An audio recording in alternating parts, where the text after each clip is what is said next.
uy ichida lift bo'lsa boshqacha bo'lar ekan. Va qadrdonlar, Mirzo Ulug'bek tumani Alisher Navoiy mahallasida qurilgan yangi uylarga kelganmiz. Hozir bittasini mana ichini sizlar ko'rib turibsizlar. Proyekt dahshat qilingan, hammamizga nasib qilsin. Mana qaranglar, va qandillarni qaranglar, stol zona. Bu endi katta mehmonxona, studiya formatda qilingan. Bu yerda divanli zonasi. Voy, mana shaxmatlarni qaranglar. Hammamizga nasib qilsin.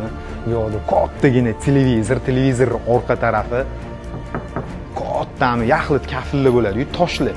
Shunaqa qilingan ekan, gap bo'lishi mumkin emas, lekin bor. Men o'zim shaxsan maza qilgan joyim mana shu qandilda bo'ldi. Juda ham eksklyuzivini tanlashibdi. Endi bu hamma ayollarning orzusidagi oshxona. Mana razdvijnoy eshikni ochamiz, poliga ahamiyat berasizlar. Bir tekis qilingan, stiklari yo'q, real tepada qilingan. Ko'ringlar, krashinli mebellar, oshxona prosta super, wow. To'g'risi, men o'zimni ham qanaqadir ovqatlar pishirib tashagim kelyapti-da bu oshxonada. Bu uyimizni to'liq formatda YouTube'ga joylab qo'ydik. Kiringlar, ko'ringlar, maza qilib tomosha qilasizlar. $800,000 ga baholangan uy YouTube'da ko'rishguncha.